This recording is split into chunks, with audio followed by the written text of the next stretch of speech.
Yes, sir, Rita. I'm waking up. Wake up, America. Here we are. 10 o'clock in the morning. I guess, the birds got the worm and the worm got the bird at 6 o'clock, but I didn't see either one of those things happen. But 7 o'clock was the morning glory, and I am here ready to go to work.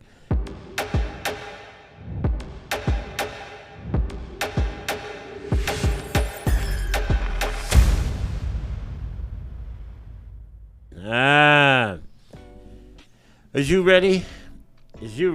I'm ready. Let's go to work. Yes, sir, Rita. Welcome to this episode of Black Beat Podcast. Hi, my name is John Washington, and I'm the editor-in-chief of Flourishing Media. I'm here as the managing editor with my with my managing editor. I keep forgetting whenever she comes on the show because she comes on the show rarely. But with my managing editor, Fawn Aberson. Hey, Fawn, welcome today on this episode. I hear we got some really exciting guests today. Yeah, John, today we welcome author Brad Ketch. He has a compelling new book out called The Flourishing Community. It's a story of hope for America's distressed places. Wow. That's a big one. So bring him. So you ready to bring him? Do we need to discuss anything before we bring him on the show, or do you just want to bring him on the show? I mean, yeah, I'd like to get right into it. But first, let's quick word from our supporters, because Black Beat has some great supporters, and let's hear from one. Hey, listen here, y'all. This is the 20th anniversary of Flourishing Media, y'all, so you need to get behind this. So all those supporters out there, all those listeners, all those readers, all those viewers, y'all get on the horn and holler at us, y'all. FlourishingMedia.com. And, these podcasts are on all of our major podcast platforms. Go on and check us out. And, hey, don't forget to hit the donate button when you take a look at the website.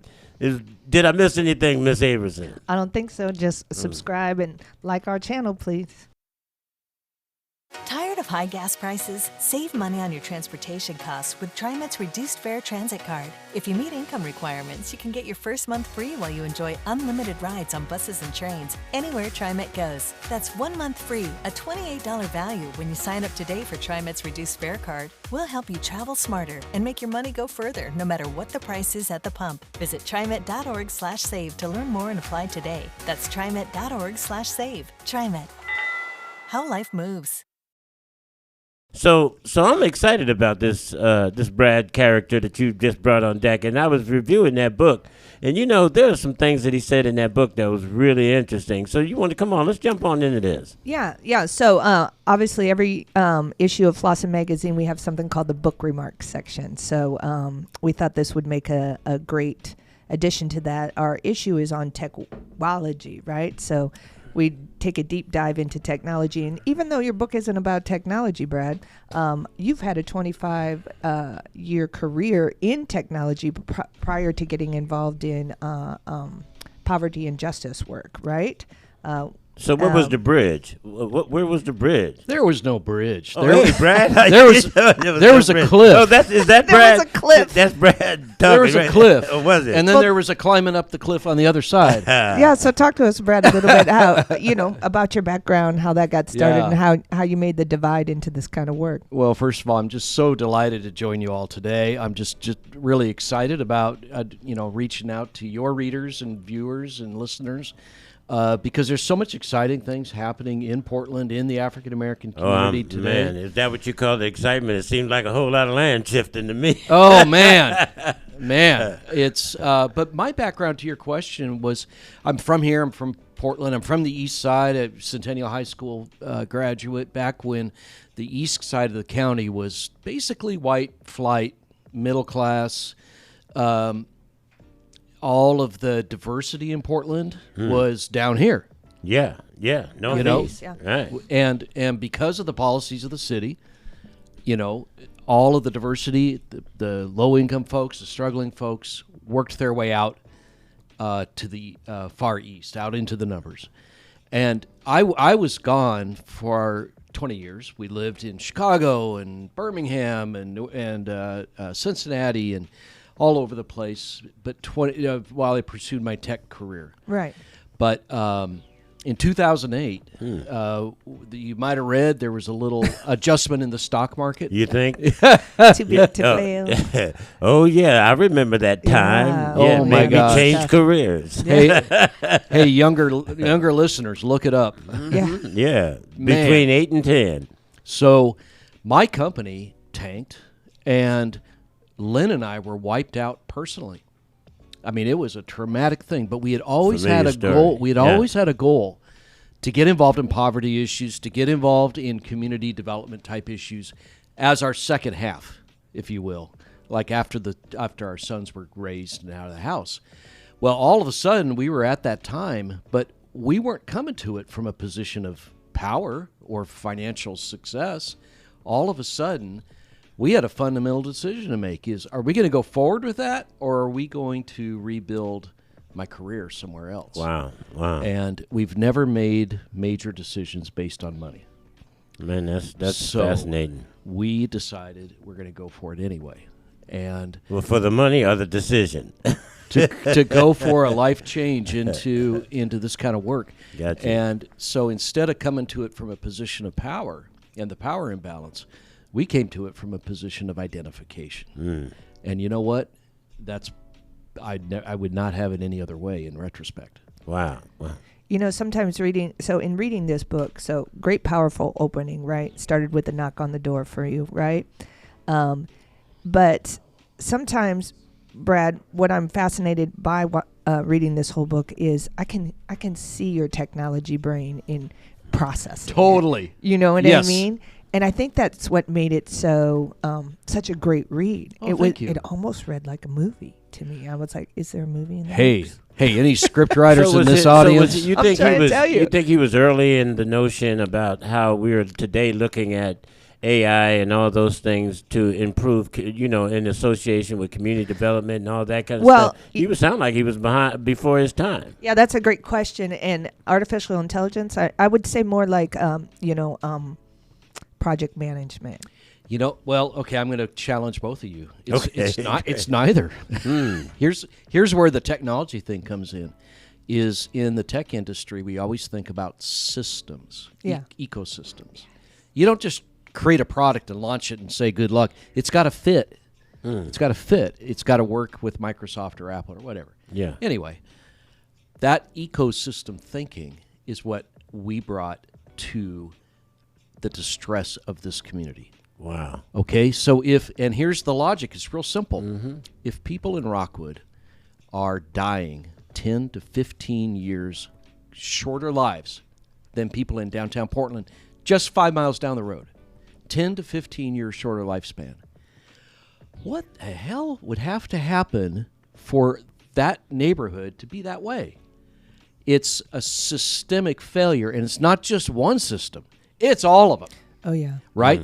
Okay, so if you've got a systemic failure everywhere, the solution has got to be at the systemic level. Wow. So let's back up a little bit, Now, though, well, I don't know 'cause- how much further back can you go back to that one, but you can go back if you So like. we're, 'Cause that's true. Systemic failures. Okay, yeah, go for it. I mean, that opens up a whole nother different I know. world of conversation. Doesn't it? Boy, oh boy. No, go ahead. No, I mean, this whole systemic reality has always been a conclusion that, how do you can't just run into a situation on the 30th floor and assume that's where the building began, and because there's 30 floors underneath the 30th floor that you entered in. But we tend to want to build the rest of the building based on our perception of that 30th floor. And that's the biggest mistake that we make, because we don't assume that the rest of the building exists. Yeah, yeah. So That's really well said. Thank you. So Brad, let's get to the meat of the book here. So let's talk about how it starts and so we are talking about Rockwood, right? So what is Rockwood, and how did Rockwood CDC come about? Yeah, well, for those who don't live in the Portland area, well, actually, it's for people who live in the Portland area, that still, after 11 years, the number one question I get is, where's Rockwood? It do sound like some exotic place, don't it? Well, it's technically in Gresham, but it's the part of Gresham that immediately abuts Portland City Line. Okay, And what I've learned in the years now that I'm starting to speak nationally is every American city has a Rockwood. Yeah. Every American city. And you know where you find it? You find it right on the other side of the city line, because the major cities are trying to drive out diversity. They're trying to drive out poverty. And they're not by solving it, by getting them to move. See that? That's a big part of that book. Yeah. I love it. And then it comes back to that whole thing about that 22-ounce bottle that I keep talking about white society swallowing all the content of the history of this country and putting it in that 22-ounce bottle, and we go to them and we go, well, we will forgive you if you swallow this. Are you talking about Old English? Well, no, it sure ain't. No, Wait, it ain't what's Coke 22 45 ounce neither, you know. But no, I'm talking about how we have arrived to this place based on one or two options. The option is to acknowledge and accept, or to begin to not acknowledge and make invisible. And I think that when we got to those crossroads of when we talk about reparations and when we talk about all those types of things, we begin to see the writing on the wall and the truth about how urban renewal has always been BIPOC removal. You know? Look, and that's, okay, so your listeners don't know this. I'm a white guy. Yeah. Talking about black issues. Wow. That's okay, my brother, because y'all created a lot of stuff. You should be able to talk about them. You know? Hey, so I'm not here to solve anybody's problems, but I do have a front row seat. Yeah, man. At the families that are in Rockwood that are African American or African or Latino. I mean, we have 90 languages spoken at home in a 2 square mile area in Rockwood. 90. Wow. And I used to say, hey, that's the most diverse area in Oregon. But now that I'm traveling a lot more, I'll be at a conference with a lot of community leaders, and I'll just say, hey, show of hands, anybody have more than 90 languages in a 2 square mile area? I've never had anybody. So now I'm saying, well, I think it's one of the most diverse areas in the United States. Wow. So we got everybody, and they arrived from immigrant and refugee folks were resettled by the agencies because the apartments were cheap. Yeah. And the folks that were born and raised in Portland that were driven out intentionally by urban renewal, funded by HUD, back in the 70s and 80s, that's also where they were able to afford. Okay, so it's this giant melting pot. And I was raised there. I still live only 2 miles south of that district. Man, exciting. So when I started to get involved in the issue, I kind of... You're right. I'm from the tech industry, so I ran the numbers. I went to the Census Bureau and I pulled all the data and all those things, and I went, holy cow, this is the poorest community in Oregon. Does anybody know that? No. I went to the mayor. I said, hey, Mr. Mayor, what are we doing about this? Which mayor? Of Gresham. Oh, okay. Yeah. Because at the time, wasn't it unclear, or it had been annexed? It had already been annexed in, right. And the narrative out in Gresham, is everything was fine until TriMet put the max stop in. Which is not true. It was never fine. You hear him, John? But my response to that was, they put that in 1982. Okay, it's been 40 years. At what point do we start to deal with the new neighborhood? This isn't going to go away. This is us. And I found out no one's coming to help. So I really thought that honestly, all I had to do was shine a spotlight and the leaders would lead. Were you surprised? I was surprised. I started to bring in folks that I knew from a national level who had solved problems, and I was like, hey, here's a model. Why don't we just follow that model? Nothing. And I thought, well, I know they're rednecks because I grew up with them. That's my home. Right. I didn't realize they were racist. Right. But they really are. Now, was that a core, was the core of that demographic primarily Oregonians, or were they imports or exports, or what was your notion of that community? Was that The Gresham racist community? Yeah, racist community. Oh, yeah. yeah. Were Yeah, they it's the original old, Oregonians? yeah, it's the old original, guard? the Yeah. old guard, Yeah. old Gotcha. guard, White Gresham. Yeah, I think in the book you mentioned that at one point it was the largest sort of KKK. Oh my God! As I started to do the detail, residents. yeah, and in post World War II, the Japanese internment. Right. A lot of Japanese farms out in the east side of Portland. It's covered in the paper, back Gresham Outlook and then the New York Times, that when the Japanese farmers started to be come home, their homes had been destroyed or confiscated.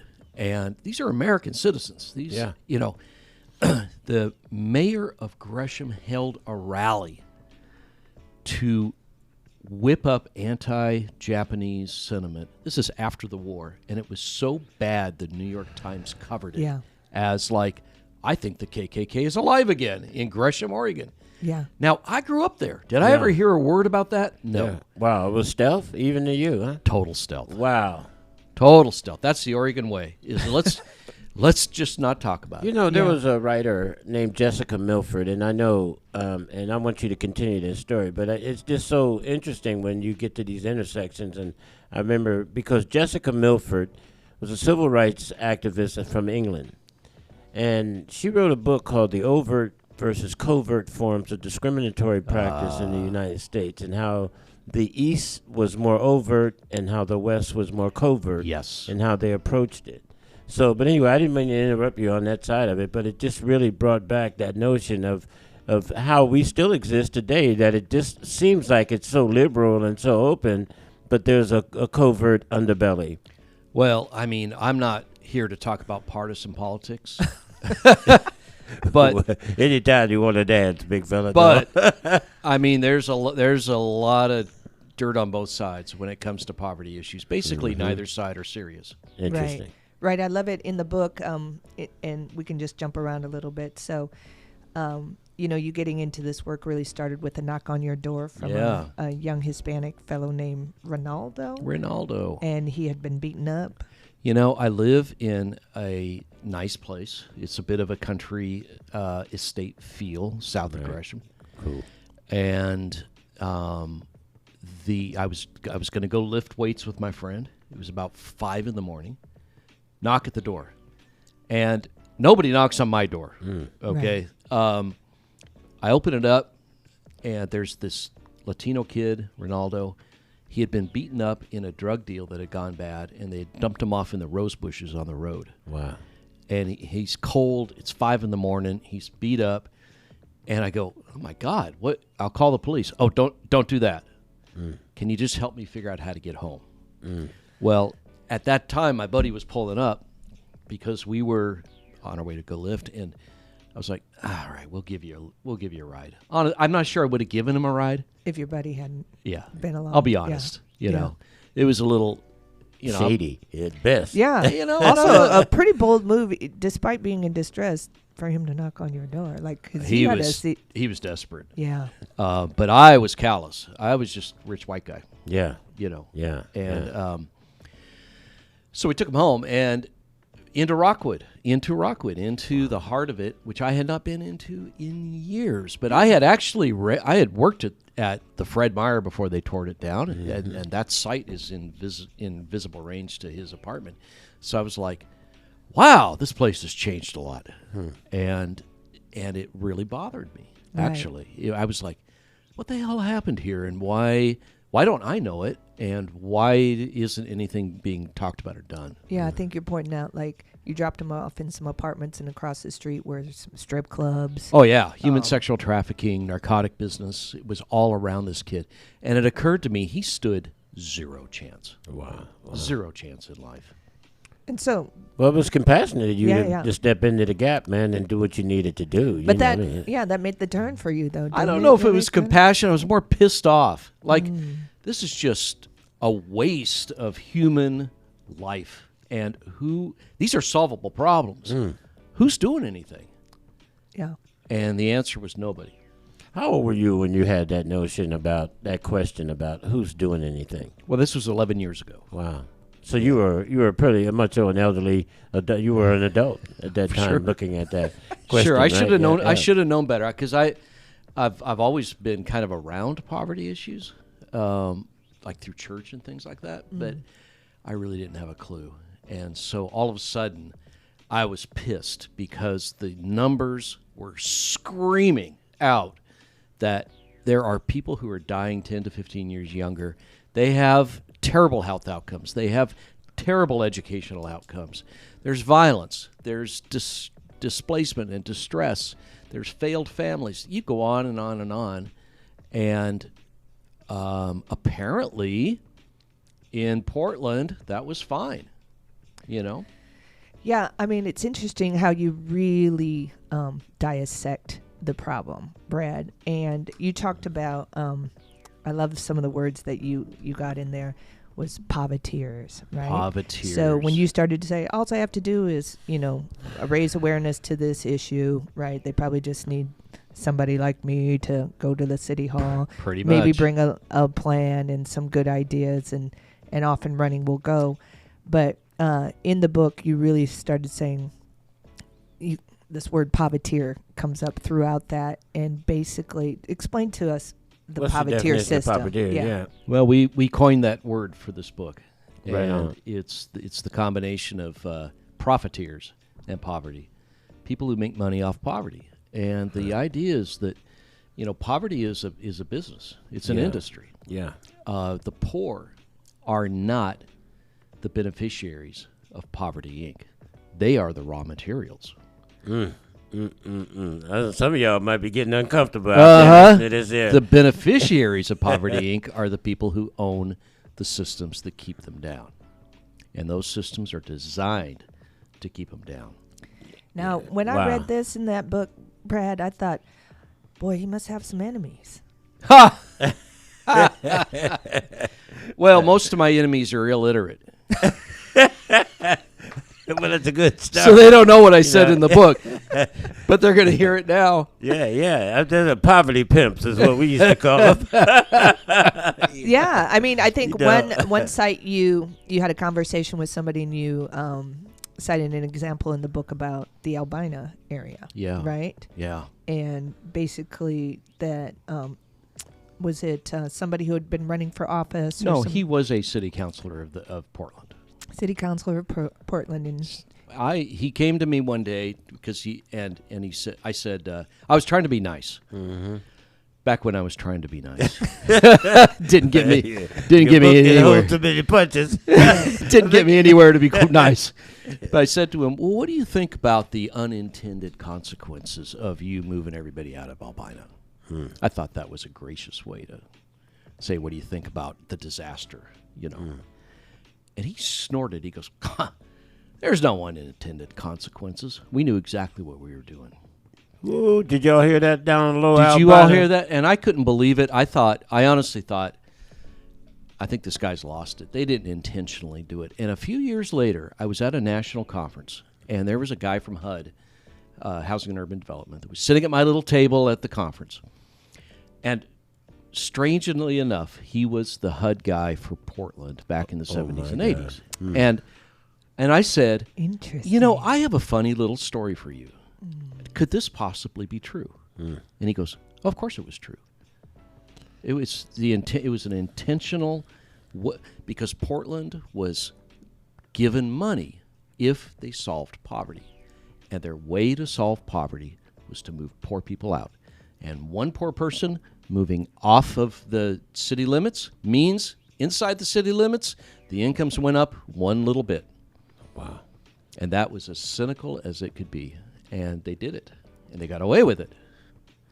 Until now. Right. And a Yeah, lot of until cities got now, away you're with it, right. yeah. Because I'm sitting down there on the Hab myself, on the I-5 Rose Quarter reconstruction on the lower, and then the lower Albina projects that are going on now. Well, I'm really excited about it. Rukiah Adams is a friend of mine, and the work that the Albina Vision Trust and others are doing is truly exciting. Yeah, we would agree with you. It's definitely exciting. It's definitely some soil shifting. We can talk about that another time, but I mean, the whole idea is that there's a lot of shift going on in the district. But I think that sometimes when we look at the future plans and shifts, and dreams and visions and all that kind of stuff. Sometimes we neglect to look at where some of the actual damage is occurring in pursuit of the vision. Yeah. So we have to be cognizant to work both angles at the same time. It's a slow process. Yeah. I would agree. Yeah. So, you guys, again, we're talking about the book, The Flourishing Community by author Brad Ketch. Brad helped start the Rockwood CDC.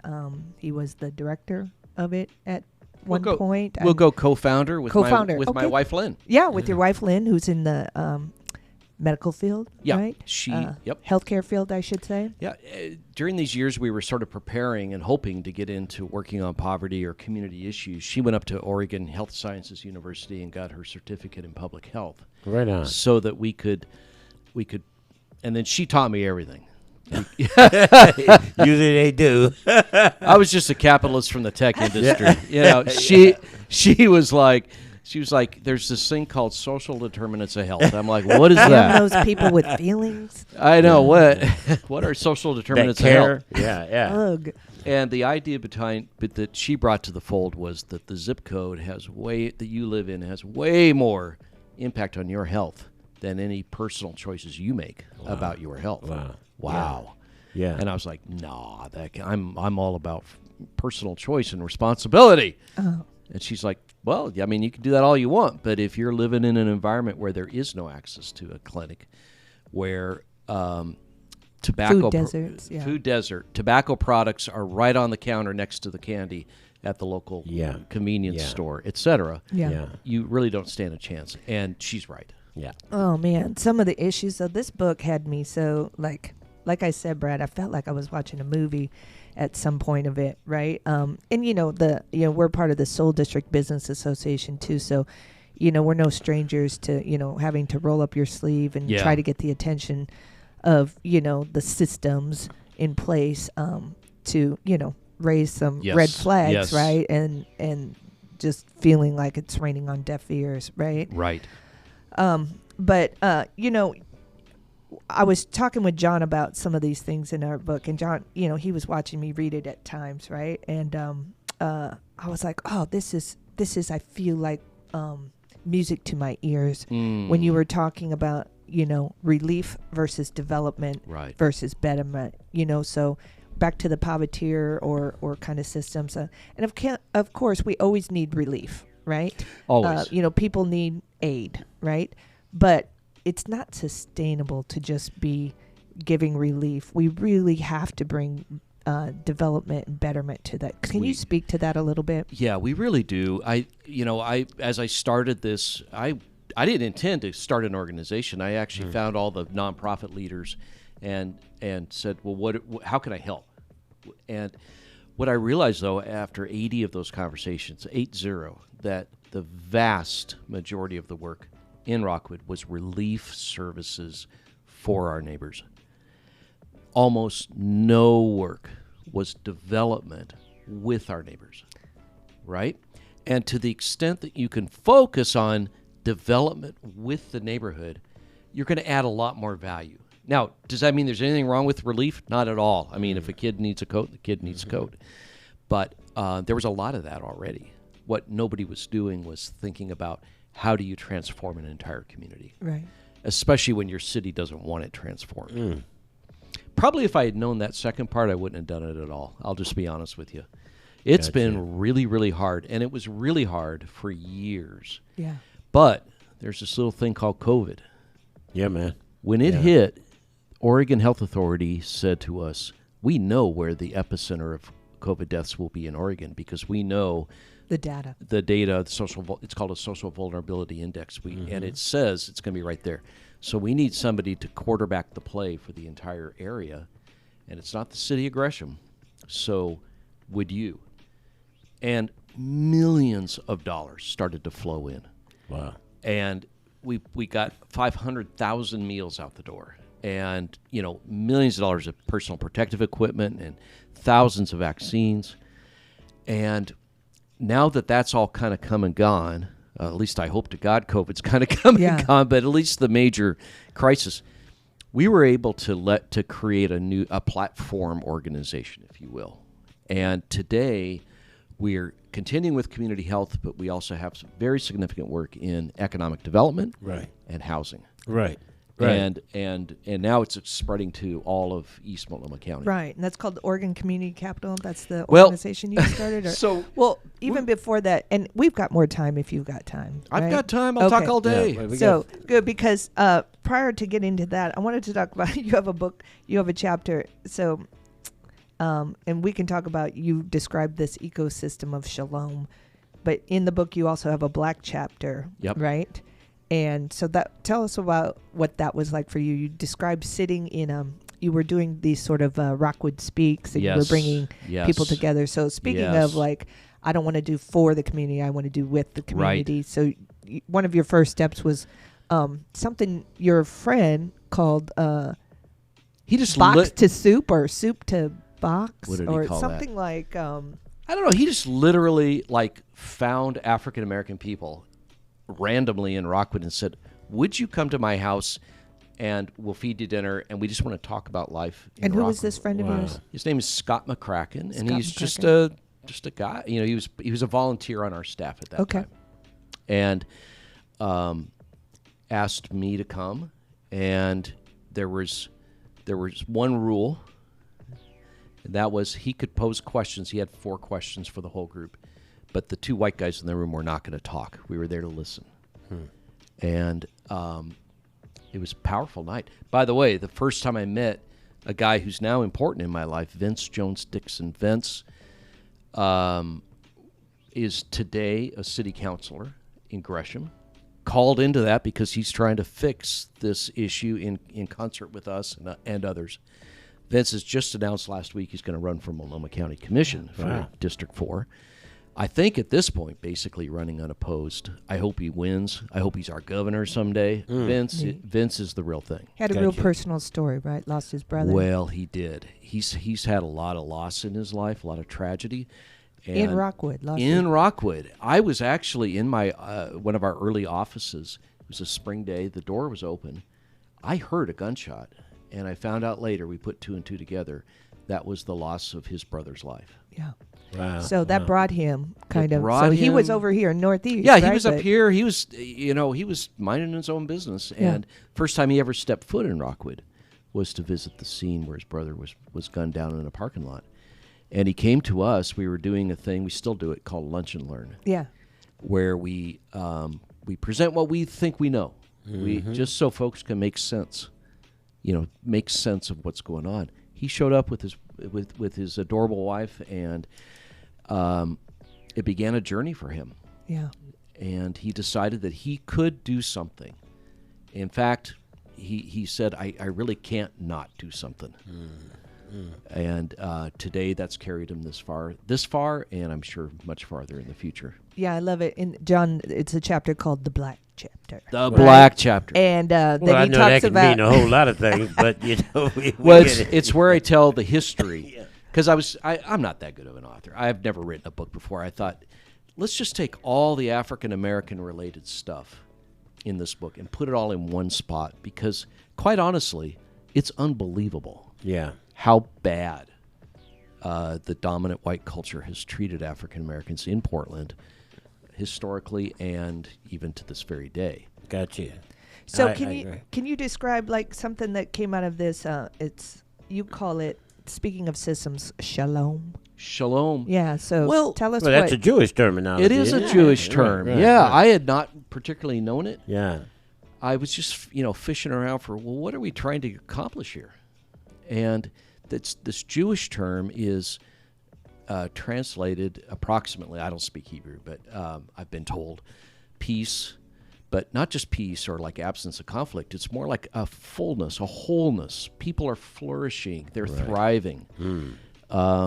They are, and there are a couple of key passages in Hebrew scriptures that describe this. There's a scene in Isaiah 61 that kind of lays it all out, and I was like, man, that's really compelling.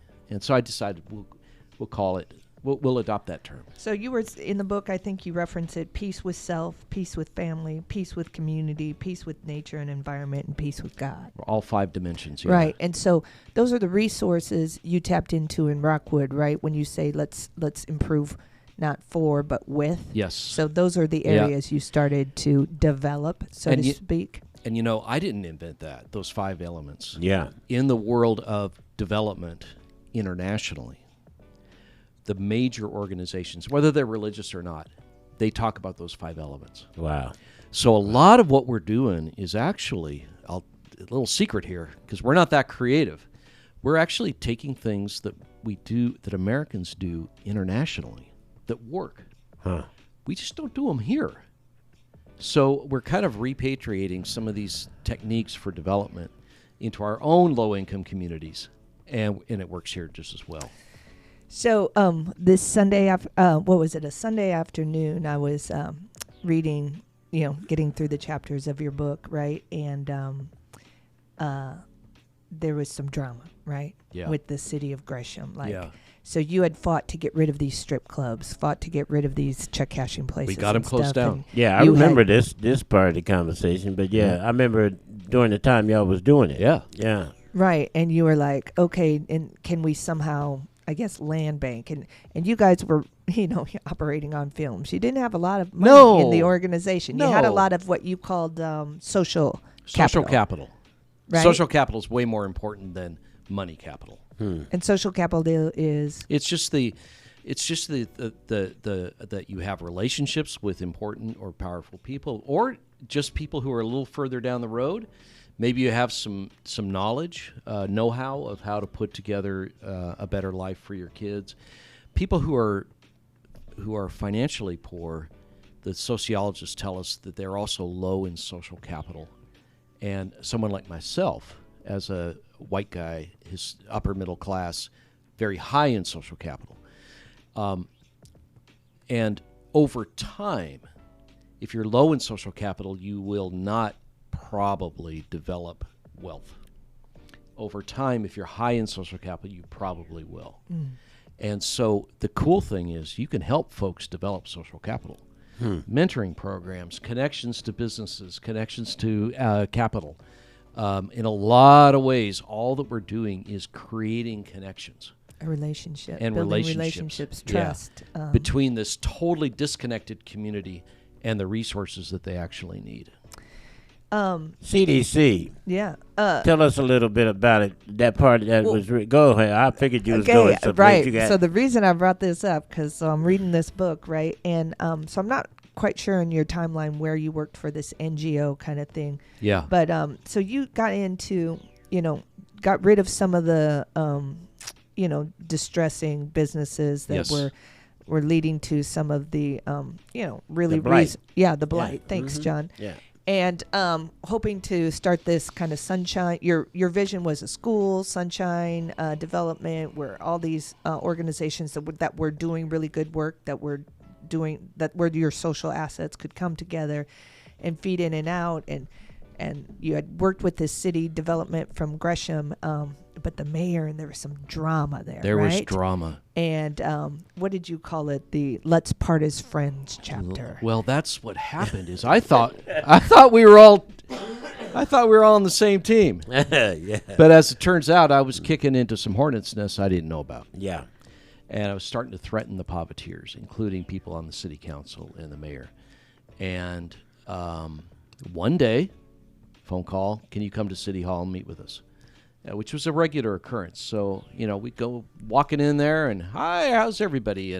But it's not a hi, how's everybody? There's the city attorney, and there was, this array of people. And the assistant city manager leads, the very first thing out of her mouth was, let's part friends. Wow. Thought, oh no, this is Wow. going to be Not a good day. this is going to be a mess. Yeah, And yeah. it was a mess. They thought that we would just roll over because we were so vulnerable. We didn't have any money. Right. And they were wrong. Although when my wife and I walked away that Friday afternoon, they had figured out some way that we owed them some money on the lease for the Sunrise Center, and it was partly right and it was partly wrong, and it was a little bit confusing. We were working it was about property taxes, and we were Right. trying to work it out with Multnomah County. We thought we were in good shape. We were trying to make it all work, but all of a sudden it was the thing that they could force the termination of our lease on. Right. Okay. Right. They found an angle. They found an angle. Yeah. Yeah, You know, because it wasn't a ton of. It was 17,000. Well, It was- maybe yeah. 34. It was 'cause they tried to $34,000 double it somehow. Well, they did, Right. But at that time for us, $34,000 was it Yeah. could be 34 oh, yeah, million. Yeah, yeah, yeah. You know, And Yeah, you had to when you come ain't up got with no it money. in 2 weeks. no, Or by se- Monday morning. Okay, it was insane. But yeah, they know how to put you in the Right. pressure situation. They had you in the Right. pressure hole. They did, and they thought done and done. Yeah. But over the weekend, we raised half of it. And then over the weekend, I do not know how this happened. Somebody at Multnomah County Property Tax wrote off the other half. Wow. God's And will. I did not ask them to. And you said something about those 5 things that you were going around the world introducing people to, and one of those things was a God word, didn't you? Oh, yeah. Yeah, Sure. yeah, Yeah. that big old word, a good orderly direction. Yeah. I've never heard that. Yeah, know, in the- yeah, you know. but this is, I think, maybe, even though it was your toughest time, Brad, I'm sorry, it was almost one of my favorite parts of the book because it was so picturesque. In the book, you described that weekend you walking out of your house, going and out to your yard and kind of leaning against, sitting on something and just be like, you know, I guess it was your decision where you were not going to give up. Yeah. And then you go back to a story that just made me cry, right? And that's the Joshua, Yeah, Joshua. right, in the Philippines. Yeah. Can you just speak to that a little bit? Because it was just so hard for. I literally was crying, and I think I was around John when I was reading that chapter, and he's like, "What is wrong with you?" Yeah, well, that's a reoccurring Oh, yeah. situation.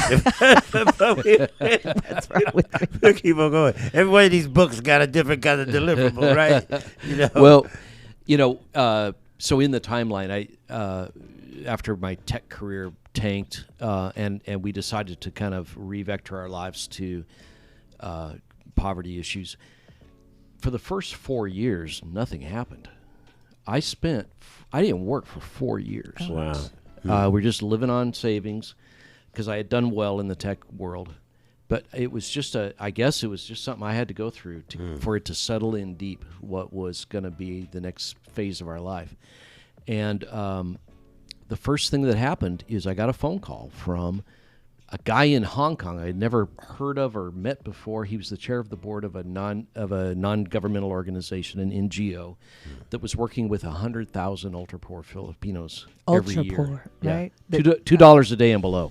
It sounds like Jamaica. Yeah, it's Yeah. exactly. Yeah. And they wanted an American-style CEO to kind of come in and, I don't know, fire some people and do American CEO things. And The dirty work for me. but it was an amazing job that I had because a typical day I would be with a cabinet minister in Manila, and in the morning and in the afternoon I'd be in a ultra poor fishing village somewhere working with people who are $2 a day and below. And I learned so much about poverty. It's actually why I had fresh eyes when I came back to East County, because poverty isn't about what's in your wallet. It's about what's in your head and your heart. Oh, did y'all hear that? Do I need to repeat that again? Yeah. Poverty is not about what's in your wallet. It's what poverty is about, what's in your head. And your heart. Nah, and that is y'all the same. Step back to po folk. Y'all keep thinking you po, but you ain't po. Only po you is in your head. That's the same the world over. And people in Rockwood probably bear more resemblance to the poor of a fishing village in the Philippines than they do to mainstream Portland society.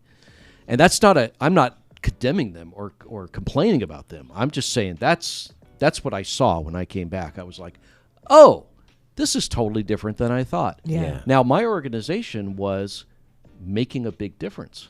And I thought, all right, we'll just take that playbook and we'll start to do it in Rockwood. Yeah. But you asked me about Joshua. During that time, there was a child. Just in the interest, I don't want to go through it. But it's but I told it, he was basically dying of something people don't die of in the U.S. He was dying of neglect. There were resources, but they were just letting this child die for a variety of reasons. That's not a very Filipino thing. They're a super loving culture, but there was some special circumstances. I'm sure that child is dead now. But I called my mentor. Here in the next day, I was devastated. I held him. I wanted to physically cradle this child because I'm a father. Yeah. And I couldn't not do it. And I called my mentor here, and he says, well, what you encountered was evil. Capital E, evil. And you have to understand a story like that through that lens. So that's why I inserted it in the story with Gresham, because that's the only way to understand the city of Gresham trying to close down the only organization that is trying to make a difference for 1/3 of its people. Yeah. Well, you came out of that, and you guys, you got to read the book in order to and see. It's getting to me again. This is a really good part. You came out of that, and the book really chronological, some great stuff. If you're a nonprofit organization, if you're anybody who cares about getting involved in community development or solving the poverty, which is interesting. You point out that, at some point the world's poverty was 37%, and it's going down, right? It's going down. Ultra poverty is. But, people always think it's happening outside their communities, right? You put a quote in there about Mother Teresa. People wanted to go to Calcutta and help her, and she would be sending people home and go find your own Calcutta. I think you say in the book. Isn't that a badass thing for her to say? Yeah. People showed up with suitcases of cash, and they're like, we want to help you. And she would say, go home, find your own community. Because they're there, right? Every city has one. Every state, exactly. Yeah, it's in your backyard. Look for it and fix it. Yeah, right? Exactly. Make it. At some point, Lynn and I just decided to make the problems of this community our problem. Well, man, that's noble, y'all. And I with the 5 things that you said you were bringing around the world, I can only see where that compassion and empathy would be a part of all of that. I mean, it would be a necessary element to have, I would think. You would have to. But what I began to see was, even as someone who works in these political environments and tried to develop companies and all those kinds of things in communities, this whole reality around this CDC. And, and as a community development organization, or even as an organization that works with the community, such the necessary elements to be successful in these kinds of endeavors is to have some kind of understanding on how to do banking and all of that kind of stuff, man. And, and I've struggled. I used to always ask my staff, we need to become a bank. Is there a way to become a bank around here? We need to be able to handle our own funds. And then your book talks about, and I kept thinking it was an act of Congress to go establish a CDC. No. You always have to align yourself with a Right? pre-existing We're like, how do we CDC. do And it? how does that all work? And in your book, you go, hey, that's easy. Tell us about that. I'm gonna use your question and take it in a slightly different angle. I think sometimes with these, Oregon has 11,000 nonprofits, and probably 5,000 are alive, 6,000 are maybe lapsed or whatever. But that's what the database for the state. And they frequently they might start as a closed closet, or they might start as a preschool or something. And they know after a while that they have to be broader, because this child that they're working with is in an environment that isn't working. And so they start to say, well, how do we become a CDC? How do we step it up? How do we and where do you learn that? I don't know. Yeah, we sure. It's not information that's readily available to you well, out there. we're going to fix that. So we've got Right. We've got a conference coming up. Well, right on, Brad. May 28th, May 29th here in Portland at the Convention Center, Hyatt Regency. Wow. Called Flourishing Oregon. Community Leaders at the Root of Change. Man. And we're hoping for 500, 600, 700 people. We've got 28 breakout sessions. If you want to learn about how to get a new market tax credit, we got a guy there for you. If you want to learn about how to get better aligned with your local health clinic and get them better connected to the neighbors in the community who aren't accessing it, we're your stop. If you want to learn how to run your nonprofit better, we have 7 breakouts. And I'm really excited. Just last week, we got agreement from the Nonprofit Association of Oregon, NAO. They're going to run those 7 breakouts. So they're going to teach everybody from idea all the way to the end. And it's 2 days, and we'd love for your listeners to come. It's really for everybody. Oh, really? For everybody? Okay, yeah. And it's called our Flourishing Oregon Conference. Yes. That's May 28th and 29th at the Hyatt Regency downtown Portland. FlourishingOregon.com. We've been speaking with Brad Ketch. He's the author of the Flourishing Yes, sir, Community. Brad Ketch, y'all. Man, oh man, this has been really informative, really exciting. Brad, we do appreciate you coming on the show today, man, and giving us a little bit of your insight, man. And your book was just tremendous, man. I'm really surprised that I hadn't gotten an opportunity to see it before this last couple of months. And Well, it's new, right? I mean, you know. you Yeah, wrote actually- it in 2023? Well, actually, last week is 1 year. Oh, And oh, there yeah, ha- that's and what there I'm hasn't- saying. Yeah, so And I've it's- heard some reference to it over that last year, and I'm glad that you were able to bring it to light, to the table, and you know. where can you get the book, Brad? Oh, anywhere. It's on Amazon Yeah, it was and- released by Simon & Schuster, so it's on Amazon or Pals or anywhere. And, anybody who's local, if you want to connect with us, you are welcome to do so. Just go to our website, and there's some information there. Brad, give us a little bit of insight on where you're at today, man. What's next for you? And, what did we miss asking you? You seem like a very insightful fella, and I'm sure you're tracking. And this whole notion that people ask you questions about your book, and I'm sure in your mind you're going, well, but they should have asked me this. Well, what should we have asked you, Brad, about some things that you might want to be reflective of right now to our listeners that maybe perhaps we didn't cover here as we exit? Well, that's a good question, but I do feel like we kind of hit we hit a lot of it.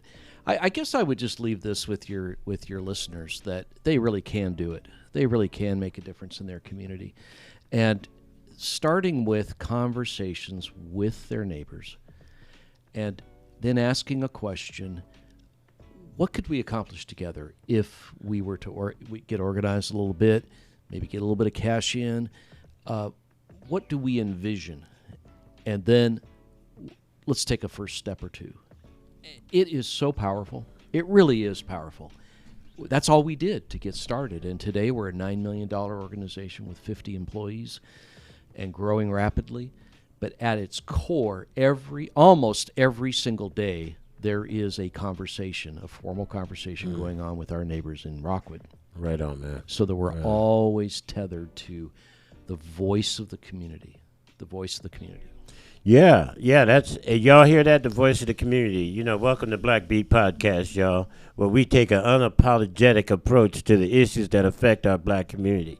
And this one, y'all, this book is something y'all to get your hands on. And then remember, there's some things coming up here. We're going to go to our website. We're going to post for you this Flourishing Oregon conference that they're getting ready to put on. And, Brad, this has been real insightful for me. And I do appreciate you coming on the show again, man, and giving us some insight on some of these things. You hear? Well, it's been my pleasure. Thank you so much, John. Respect. And we appreciate you, Fawn Aberson, for showing up. And we don't apologize about the emotional aspects that you have from these books, but keep up the good work with them. And we appreciate y'all. We out, y'all.